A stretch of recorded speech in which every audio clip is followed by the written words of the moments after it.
In the beginning, man believed flight to be the privilege of mythological gods. The gods of Crete, of Egypt, of Assyria, and of Greece. As man's capabilities developed, so developed his power to dream of his own ability to fly.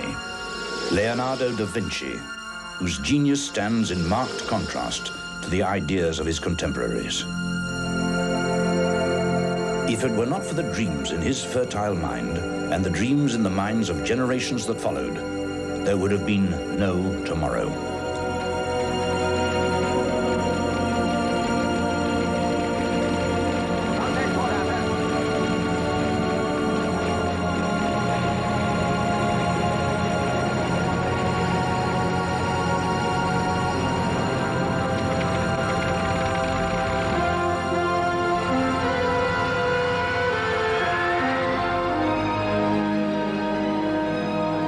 Throughout history, throughout the world, the achievement of sustained, controlled, and powered flight eluded man. The dream was there, but never fulfilled.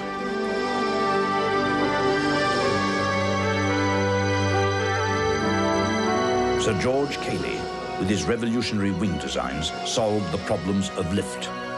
Steam and clockwork planes followed in 1857. Moszewski's 1884 steam plane almost succeeded.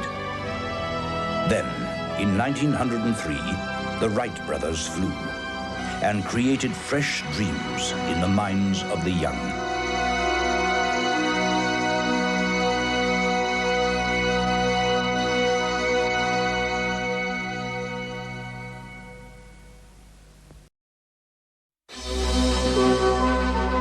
Independent aircraft design and production was very much a characteristic of early 20th century aviation, and for decades most companies had survived only as competitors. From the very beginning, two giants of aviation, Donald Douglas and James S. McDonnell, had no doubts about the future of flight. Yet it would be many years before their two independent paths would come together to form what was, up till now, the most significant merger in American aviation. As the new century dawns, technology and market forces dictate a new launchpad for 21st century aviation, as the massive McDonnell Douglas company merges with world leader Boeing to form the largest aircraft organization in the world.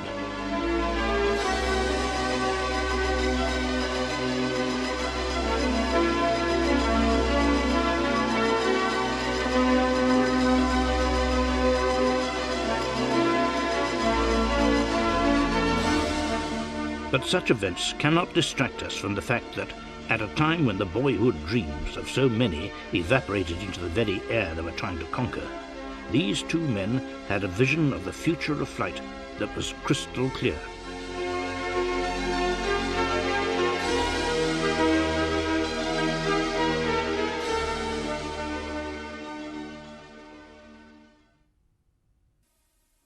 It is September 1908.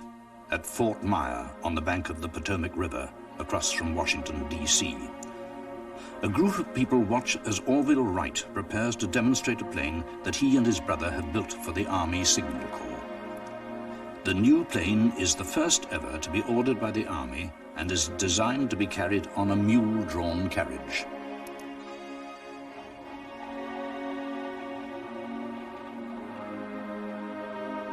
In the crowd stands a young man, Donald Douglas. He watches transfixed as the two brothers ready themselves for flight.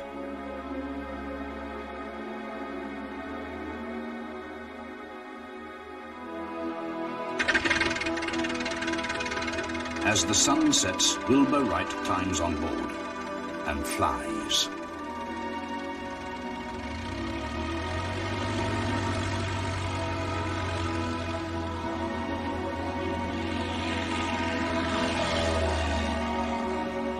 It's now 1911, and Midshipman Donald Douglas sits in his room at the U.S. Naval Academy in Annapolis. From his window, he looks out on the river.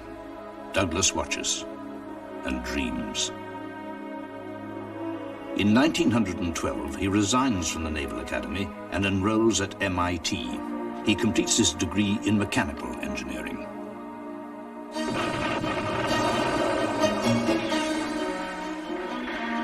As war rages in Europe, Douglas is hired by Glenn L. Martin to design biplanes in Los Angeles. But as America enters the war, they have pitifully few trained pilots and ground crew. France had the world's largest air force with some 1,500 aircraft. Germany and Great Britain had about 1,000. America had 50 outdated aircraft and had already failed to visualize the importance of air power. Douglas becomes chief of an aeronautical group working for the Army Signal Corps, coordinating the country's aircraft makers and encouraging them to catch up with European technology. By the end of the war, they had only 740 planes in Europe, and only 196 were American-made. Douglas leaves Washington to rejoin Martin, seen here second from the right, where he helps develop a radically new plane, the famous Martin bomber. Times, however, are bad. To the rescue comes David R. Davis. From the newly formed Davis-Douglas Company, established in the back of a barber shop on Pico Boulevard in Los Angeles, came a wood and canvas biplane powered by a war surplus engine. The plane is the Cloudster. In 1921, Davis-Douglas becomes the Douglas Company. The Cloudster becomes a successful naval aircraft. Douglas has the capital to move to an abandoned movie studio on Wilshire Boulevard and is on his way to fulfilling a dream. It is 1923, and 24-year-old James Smith McDonnell, Jr. earns his wings as an Army Service Second Lieutenant. It's at this time that Douglas and the newly formed Douglas Company plans an aviation feat of huge proportion. In June 1919, Alcock and Brown, two British aviators, had already crossed the Atlantic in a converted Vickers Vimy. 5 months later, the Smith brothers flew another to Australia, and the world had already begun to shrink.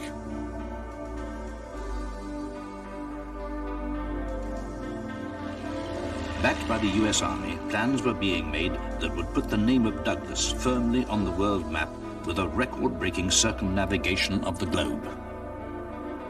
Now designing with Henry Ford, it was ironic that the only link that McDonnell had with the man and the company that he, in later life, would absorb into his own empire was via the local cinema.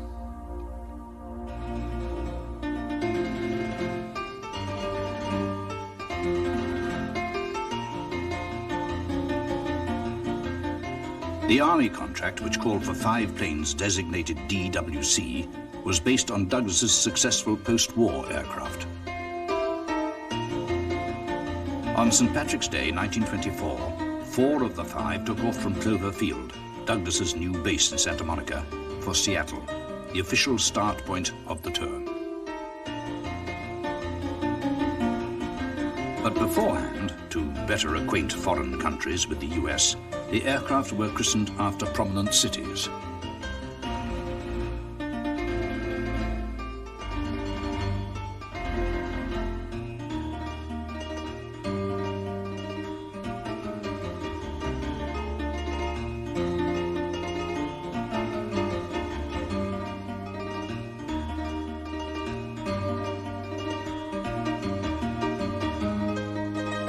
On April the 6th, 1924, coincidentally Douglas's 32nd birthday, the 4 DCWs, the Seattle, Chicago, New Orleans and Boston, were re-equipped with pontoons, and at 8:47 a.m. in hazy weather, the first craft was airborne and heading northwest on the 600-mile first leg to Prince Rupert Island.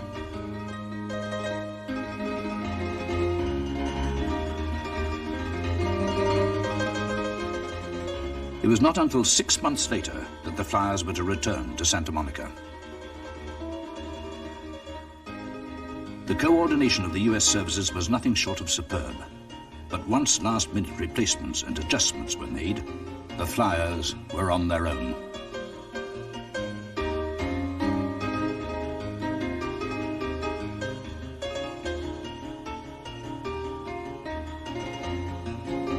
It was to be one of the largest American flag-waving exercises seen to date, covering a total of 27,550 miles in just 175 days of actual flying time. The tour spread the name of American aviation to the far corners of the world.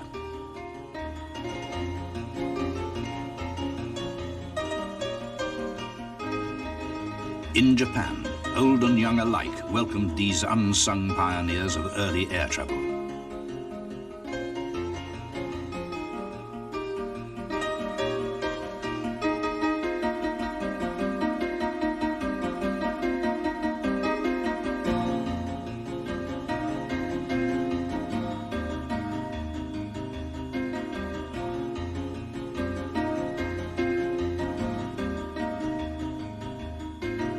In China, age-old junks came face to face with the new world.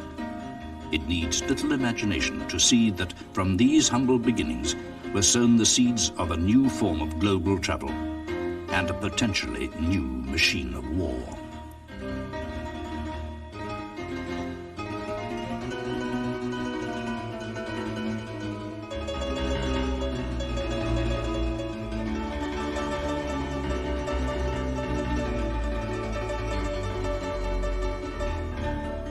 Only 3 planes touched down at Cloverfield: the Chicago, the New Orleans, and the Boston II, the original Boston having ditched in the Atlantic. The Seattle had crashed near Alaska. In the vast crowd, the Prince of Wales is one of the many dignitaries waiting to greet the record breakers back to US shores. And as the planes returned to Seattle on September the 28th, completing history's first flight around the world, a proud mother stands beside Douglas. For McDonnell, the struggle continued.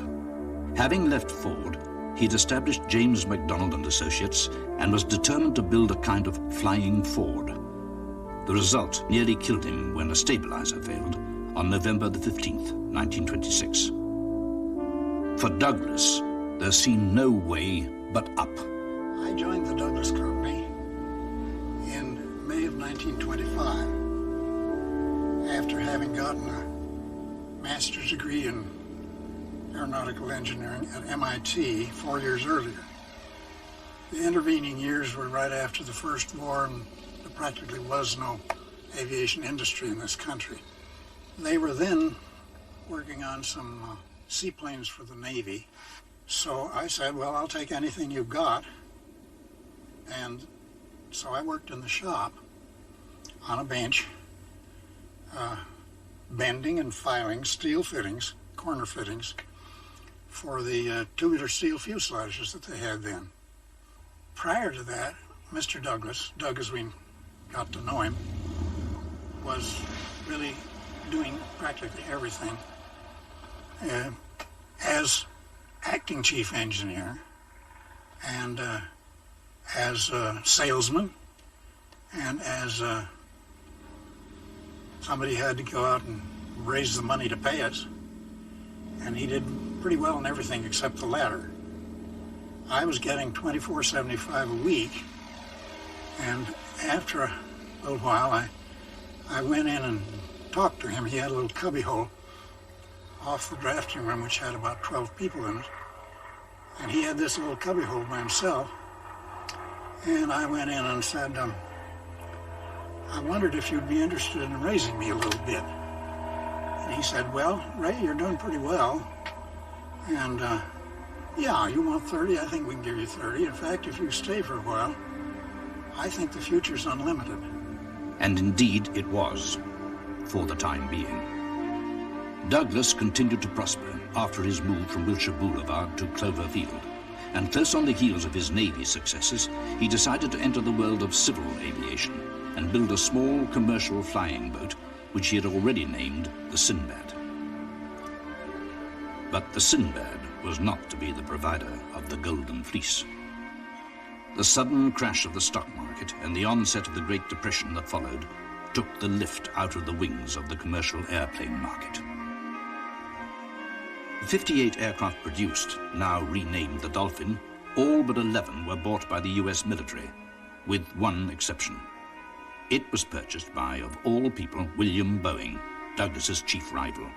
to be used as an executive aircraft long before he had sold his controlling interest in the Boeing company. For McDonnell, the start of the Depression forced him to dissolve his company.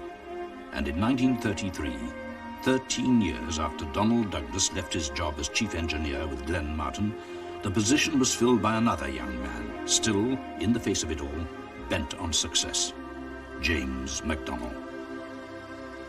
First around the world, first the world round, soon became the motto of the rapidly developing Douglas Company. And despite the Depression, huge strides were being made in the development of military aircraft. It was at this time that the Dutch Fokker Aviation were experiencing problems with the tri-motor aircraft that they had supplied to Transcontinental and Western Air. And because of that, on August the 5th, 1932, Donald Douglas found in his mail one of the most important letters he was ever likely to receive. J.H. Kindleberger, Dutch they used to call him, came in as chief engineer. He appointed me his assistant.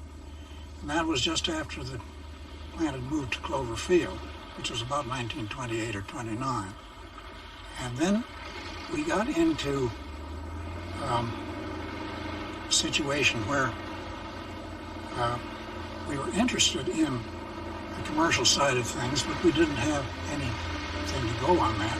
And Boeing came up with a 247, which was a rolling monoplane stress kin construction, which was very much like we got into later.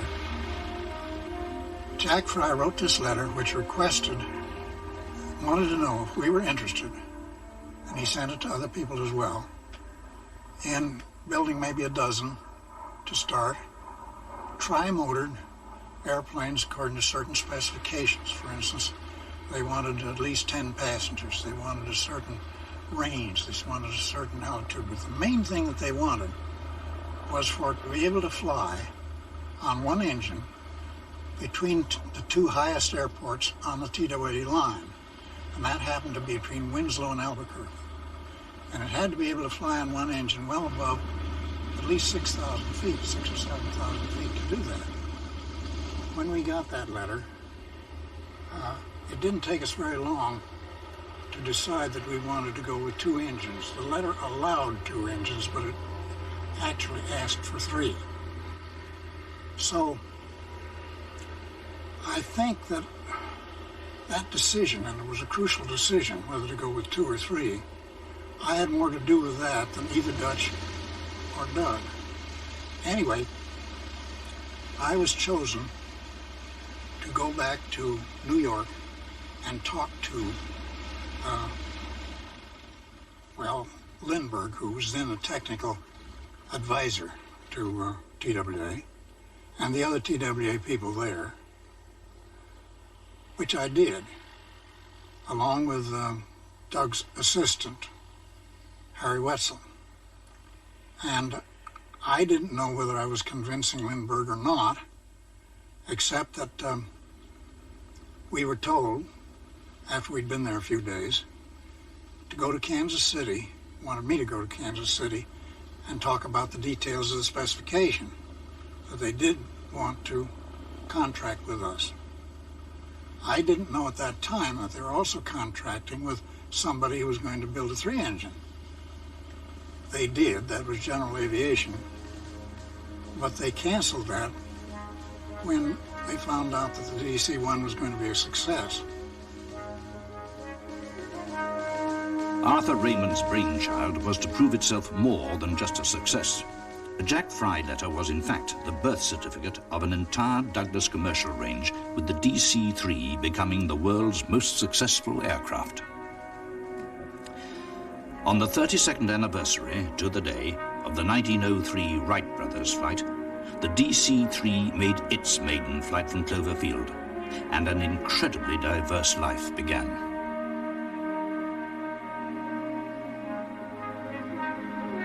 After Jack Fry's acceptance of the DC-1 and the updated DC-2 that followed, C.R. Smith, who had started American Airlines, saw a further potential for this craft that had reduced an arduous coast-to-coast journey to just 18 hours. By 1935, over 100 DC-2s had been produced, when C.R. Smith suggested to Douglas that if he could expand the DC-2, he could come up with an aerial Pullman car.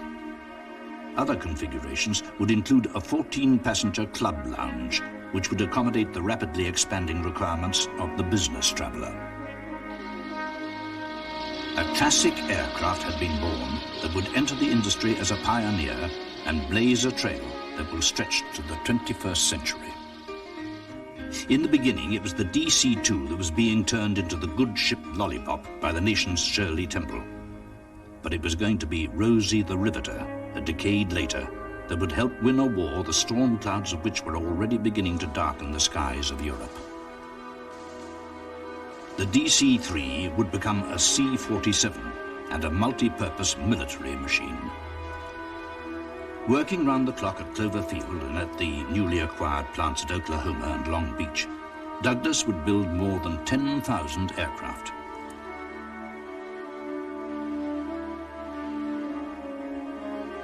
The result of Douglas's desire to enter the field of commercial aviation would result in the DC-3 eventually seeing action in 3 wars as a highly adaptable workhorse in Europe, Korea, and Vietnam as a weapons carrier, but also as a saver of lives with the aero medical units. Whether it was the DC-3, Goonie Bird, Skytrain, or C-47, its characteristic shape would be known the world over. As a carrier of troops, it would form the backbone of an awesome armada sent into Europe on D-Day. It would become a supplier of food, ammunition, and reinforcements, maintaining a constant supply drop lifeline. It would tow huge gliders to their silent rendezvous behind the enemy lines. And after the conflict, in a Cold War, it would prove itself dramatically during the Berlin blockade, providing a steady stream of supplies 24 hours a day to help relieve a deadly stranglehold. There would be hardly a place on Earth that would not have passed beneath the wings of a DC-3.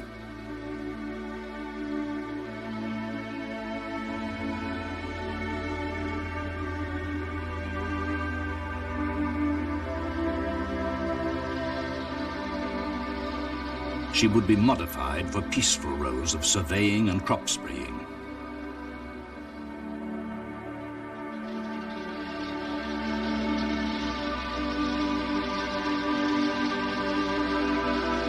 Competing with the jet age, it would become an aircraft that ground and flight crews would come to love, as over 2,000 entered passenger service around the world.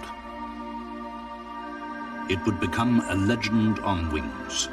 Wings that would carry the childhood dreams of Douglas well into the 21st century.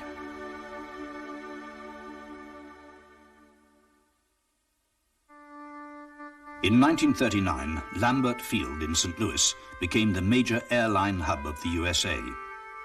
It seemed a good place to start, and for McDonnell the future looked promising at last as the newly established McDonnell Aircraft Company opened for business in 2 rooms in a small office block at the airfield. The company was just 3 months old, with a staff of 15, when the war clouds exploded over Europe.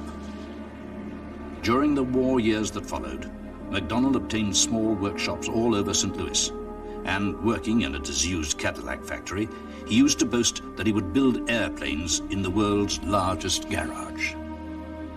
His first year ended in 0 trading, 0 orders, and 0 profit.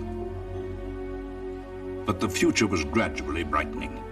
With its humble beginnings, it's strange to think that the company that would one day swallow Douglas began as one of the myriad of its supplicants, and, ironically, after constantly competing for government contracts, his first was to build tail assemblies for Douglas and his DC-3.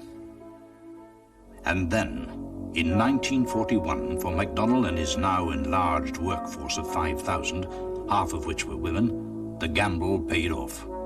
On the 29th of July, the U.S. Army Air Force contracted McDonnell to design and build a twin-engined interceptor designated P-67. It was to be a strange-looking piston-engined aircraft with the intended role of bomber destroyer. But it wasn't until late 1943 that this major step forward for McDonnell was wheeled from the Lambert Field hangar. It was even much later that the prototype, now designated XP-67, flew in January of 1944. Its strange shape and style, not vastly unlike the Lockheed's latter-day SR-71, was revolutionary for its day, utilizing as it did part of the fuselage to assist in lift. Its formidable armament of 6 37mm cannons portended a serious threat to enemy bombers. However, with its less than expected performance, interest in the XP-67, nicknamed the Bat, waned, as did the fear of enemy bombers. The second prototype was cancelled, and the original was destroyed by fire in September 1944. It was perhaps a climactic end to the only propeller-driven fighter program undertaken by McDonnell.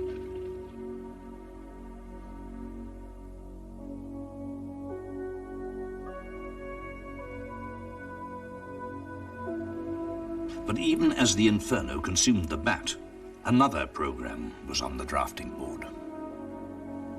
Our early products at McDonnell Aircraft Corporation were fighter airplanes, jet fighters to be exact. And the very first break that Mr. Mack got happened on New Year's Eve when he was working quite late in his office, which was characteristic of him. He was called by an admiral up in Washington during the war who said, "Can you come up here and meet with me tomorrow morning?" Mr. Mack said, "Absolutely," and he was on a DC-3 going up there the very next day. The admiral asked him, "Would you like to be the designer and builder of the first Navy carrier-based jet fighter?" Mr. Mack said, "Yes, sir." And he went home and came back one day later with a design which eventually resulted in our first contract for the Phantom 1.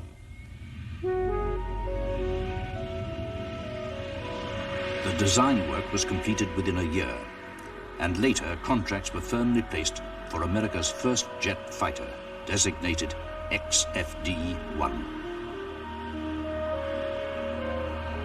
Mr. Mack, as he was still known to the rapidly expanding workforce, always had a keen interest in animism and the spirit world that dated back to his days at Princeton. With this in mind, the FH1 became the Phantom, and a long line of appropriately named aircraft began.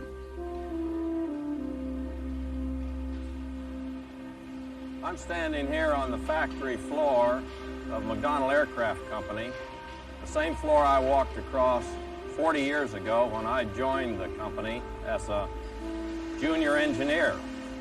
In those days, we had just completed delivering 60 Phantom 1s to the U.S. Navy, which was our Navy's very first carrier-based jet fighter. 100 Phantoms were ordered by the US government, but it was only the prototype that was built before the war ended. The Phantom 1 was destined never to see combat, but on July the 21st, 1946, it made history when, with the help of the USS Franklin D. Roosevelt, it became the first American jet aircraft to take off from an aircraft carrier. For Douglas, the war years had continued to further establish his company as a leader in military aviation. And now, as the decade of the 40s was drawing to a close, a new competitor for government contracts was on the horizon. The remaining 60 production aircraft began to roll off the production line in January of 1947 and became the first all-jet Navy fighter squadron. And even as they began to enter service, McDonnell was hard at work on a successor. Shortly after the first flight of the Phantom in 1945, the US government expressed great interest in the new McDonnell design that outwardly resembled its predecessor, but in performance was vastly different. On January the 11th, 1947, the XF-2H was unveiled and made its first flight, powering itself into the air with twice the thrust of the Phantom.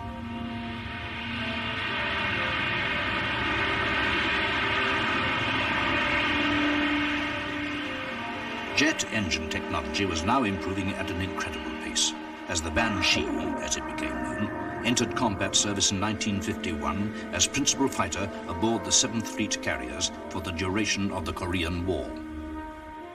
The The Banshee was a twin-engine jet fighter for the U.S. Navy, carrier-based, and for those days, very high-performance machine. It was one of the biggest thrills I ever had, stepping into that from a P-51 and flying something that would really move, go to very high altitudes. Of course, it was still subsonic, but I'll say in the high subsonic region. For McDonnell, his dream was at last being fulfilled, as he ranked amongst America's great aircraft builders. Even as the Banshee was flying its first missions in Korea, his successor was being rolled off the production line at St. Louis.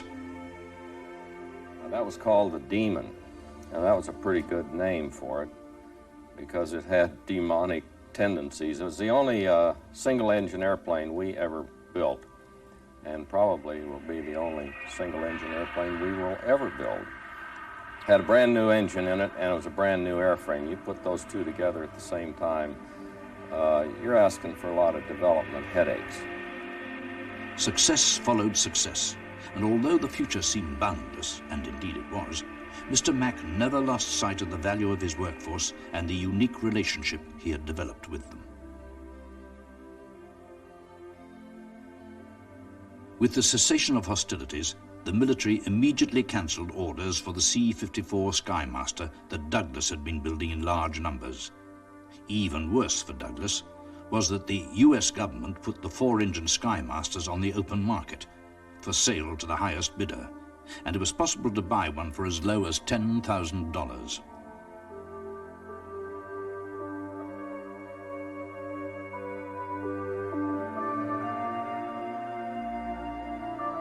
On February the 15th, 1946, another member of the DC family was born, when the DC-6 made its maiden flight.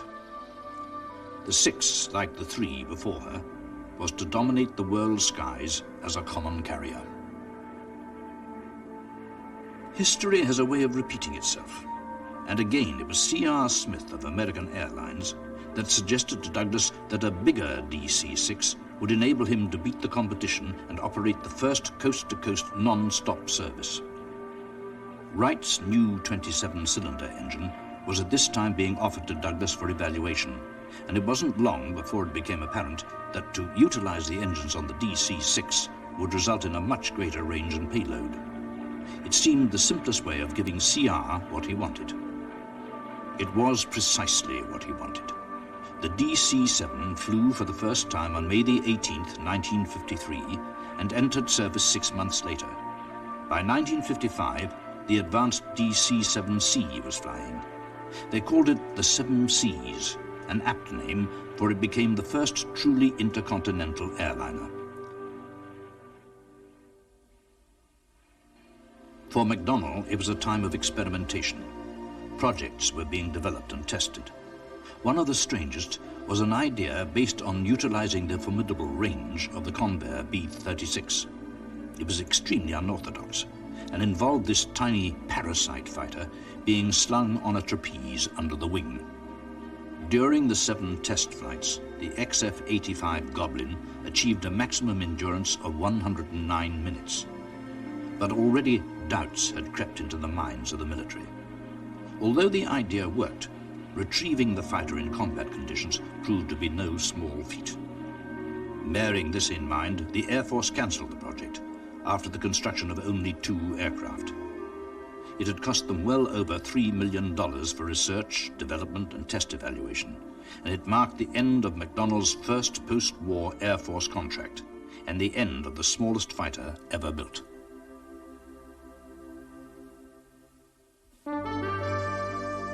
Even with the Goblin project well underway, McDonnell still pursued the Air Force for a more conventional fighter contract. The Phantom and Banshee programs were working out very well with the Navy, and it seemed a logical step to approach the Air Force's rapidly developing requirements based on intelligence coming back from the Korean conflict. Similar to the Navy's Banshee, 2 prototypes of a new aircraft were ordered by the Air Force, and under the designation of F-88 Voodoo, the first flew in October 1958.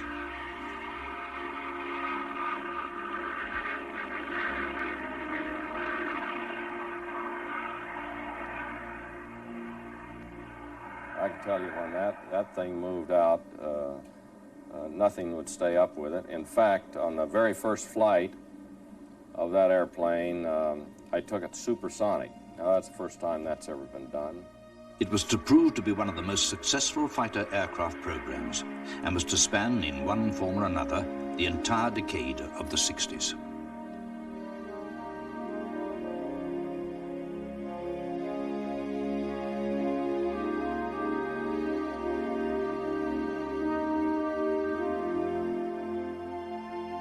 By now, in the middle of the 50s, stretched to his own personal financial limits, Douglas had to go it alone. Boeing, who had just secured a $100 million contract to develop a jet tanker, could utilize knowledge gained. But there would be no financial help from the military to assist development of Douglas's first jet airliner.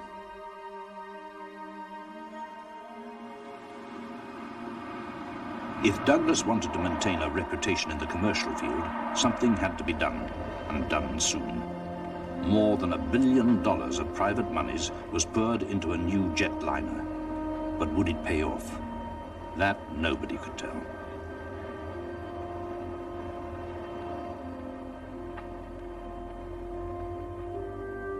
In St. Louis, McDonnell also had plans to enter the world of commercial aviation, and in fact had begun to develop for government evaluation an aircraft originally designed as a utility cargo transport aircraft, designated 119. Later, to commemorate the company's second 20 years of business, Mr. Mack suggested that it be redesignated the 220. The 220 was rolled out of the St. Louis factory on January the 30th, 1959. It proved not to be a success. In fact, it lost out to Lockheed and its entry for the government evaluation, the Lockheed Jetstar. Having tried to sell the aircraft as a trainer and subsequently as a small business aircraft, which incidentally was the first to receive a Class 1 license for this purpose, McDonnell, with no direct sales, bowed out of the commercial aircraft business. But as it was eventually to transpire, only for the time being.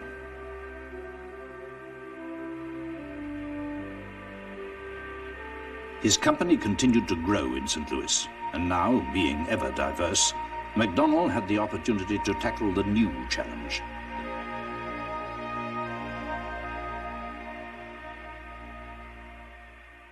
Later on, during the late 50s, we got involved in space. We designed and built the first Mercury capsule, the first Gemini, Skylab, and eventually we got into the Apollo and the shuttle. Mr. Mack was completely wrapped up in the space program. He really loved all the astronauts, and they loved him.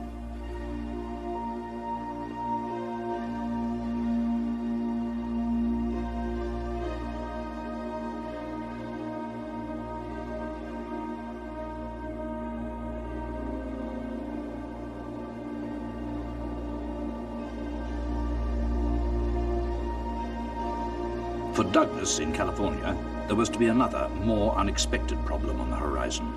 His new jet airliner became a huge success, and indeed the DC-8 became, as had its forebears, one of the world's most prolific airliners.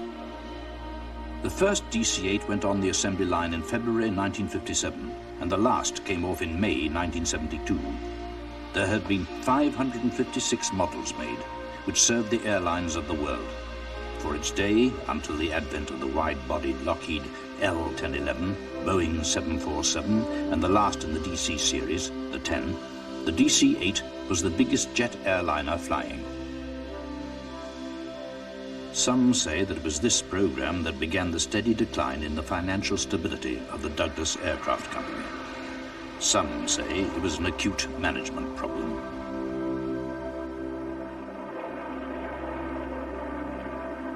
The company had reported earnings of over $14 million in 1965. Both commercial and military projects were doing well. Sales of the DC-8 and the 9 that followed were also doing well. There were to be new versions of the Skyhawk for the Navy.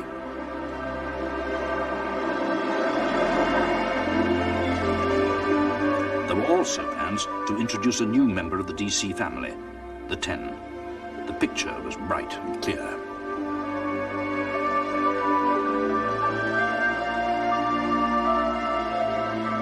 But then suddenly things started to take a turn for the worse. The picture became fuzzy and blurred. By June of 1965, there were rumblings and rumors that Douglas was losing money at an alarming rate. Suddenly, they showed losses of $3 million. By the end of the year, it would be 16.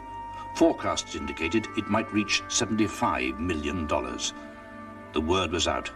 Douglas was unbankable. What had happened?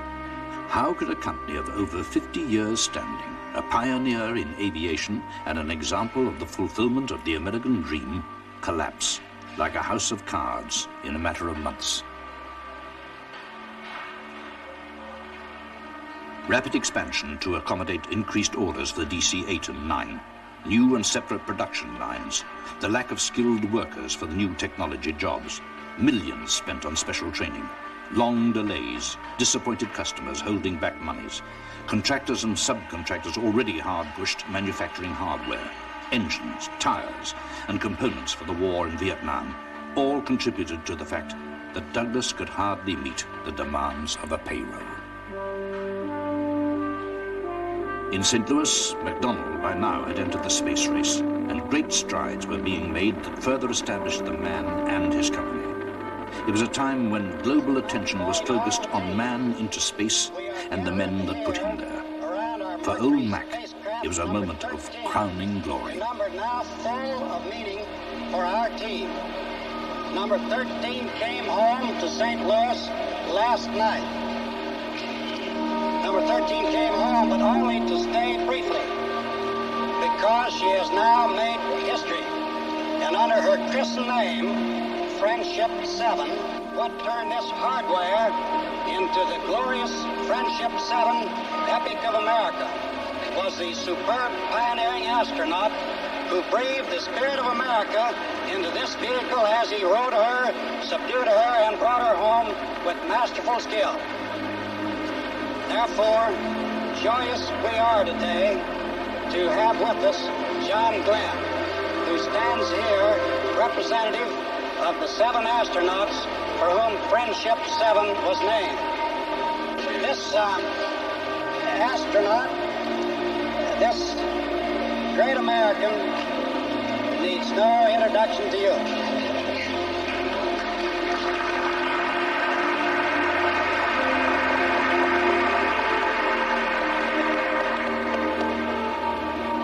Mr. Mack paid special tribute to all the engineers.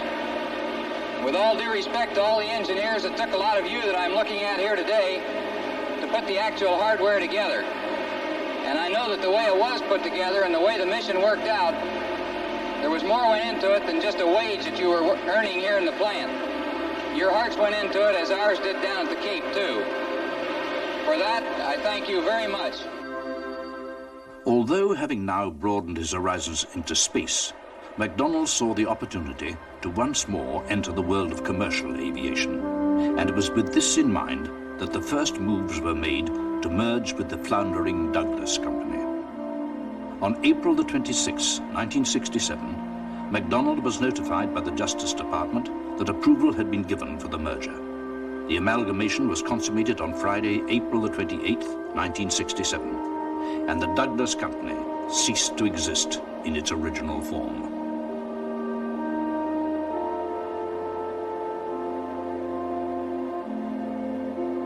Mr. Mack had hoped to get into the commercial aircraft business. And in 1967, we merged with Douglas, which realized a dream that he had had ever since he started in 1939. This combined, in his opinion, and in mine too, two very excellent companies that complemented each other in many, many ways. First of all, of course, Mr. Mack realized his dream of getting into commercial aircraft. Douglas was the preeminent builder, designer, and in my opinion still is, of commercial aircraft. They also had a very fine missile and space division, which melded very nicely with our own astronautics company, which also built missiles. And in addition to that, we of course had our very profitable and successful jet fighter line. So the two companies melded together very well in their product line.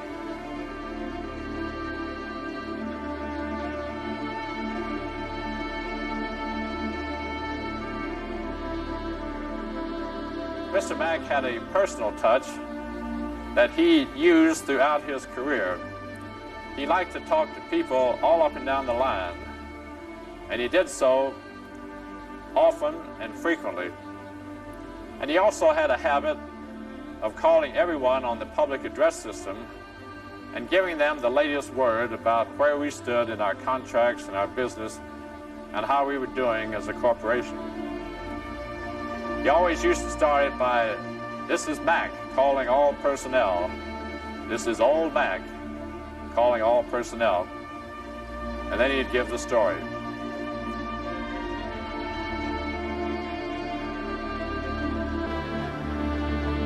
On the 25th of July, 1997, Sandy McDonnell, with an emotional modification, repeated old Mac's famous lines as he addressed a shareholders' meeting. "This is Sandy McDonnell calling all the McDonnell Douglas team for the last time."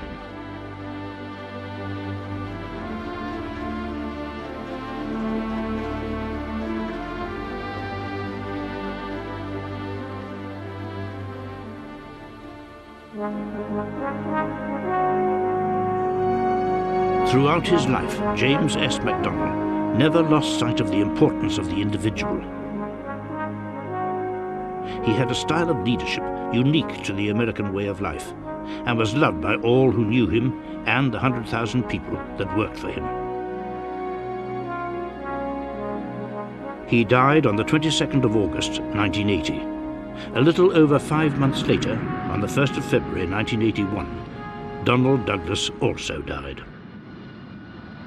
Since it became McDonnell Douglas, the company's aircraft have played a major role in the air defense and tactical forces of the United States, and have well proven themselves in combat. For most pioneers of aviation, the future of flight and the outcome of any venture into it was far from certain. For both, the boyhood dreams that had sparked the very birth of aviation had been realized.